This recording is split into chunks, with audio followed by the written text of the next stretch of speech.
All right, this is going to be a quick tutorial on how to wet install your Akatsuki clouds. You definitely want to do it wet, otherwise you will end up with bubbles unless you've been doing this for years and you're very good at it. Do not do it dry. You need a razor, doesn't matter what kind, as long as it's really sharp. A vinyl application squeegee, which you will get with your cloud kit. A spray bottle full of water with 1 drop of dish soap or baby soap. Do not use more soap than that or you're gonna have issues with it sticking to the car. And of course your decals. I'm just gonna use a generic rectangular red decal for this example. Make sure you wash your car like normal beforehand, and then you wanna go back over the spots where you're putting the clouds or maybe just the whole side of the car with rubbing alcohol. You can get it at Walmart for like $2 or whatever.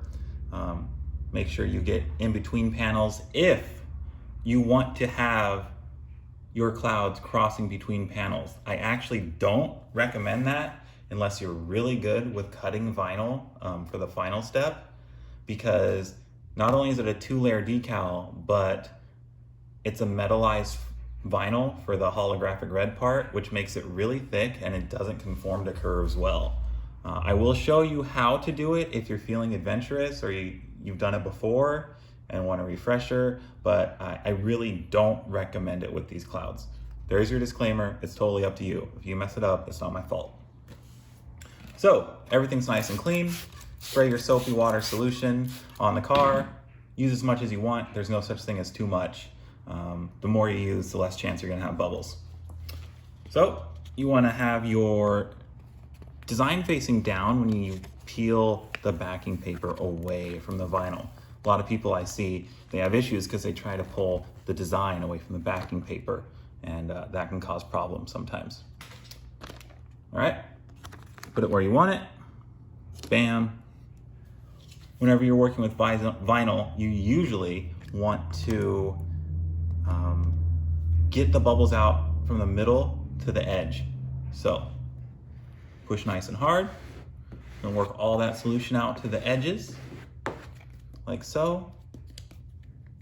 Make sure you're dragging the squeegee across like this, not digging in. Sometimes that can cause unwanted wrinkles and you can actually completely destroy your decal in a split second if it catches and bunches things up. So don't do that, only do this. Push pretty hard, you're not gonna hurt it. The harder you press, the more you're gonna get the bubbles out. Now we're almost ready to take this transfer tape off. I like to give it a little squirt of the solution and rub it in real quick. That makes the paper nice and soggy, so it will release from the paint and the vinyl very easily. Just apply pressure and pull a few inches off at a time like this. And if you were not crossing between panels, this is where you could stop. Your cloud's ready. You let it sit there for an hour or two, especially if it's, more than 75 or 80 degrees outside, and that thing is stuck. It's never coming off unless you literally pick up the corner with your finger and rip it off the car. You can go through car washes, you can pressure wash it like right here. After a couple hours of it sitting there, it's never gonna come off. Now, if you're feeling adventurous and you did run it between panels, this is where you need to do the trimming. You just wanna get your blade scooted up right against the panel, but angled up just a little bit so your blade doesn't dig into the paint. And in one nice smooth stroke, you just go straight through the whole thing. Like that.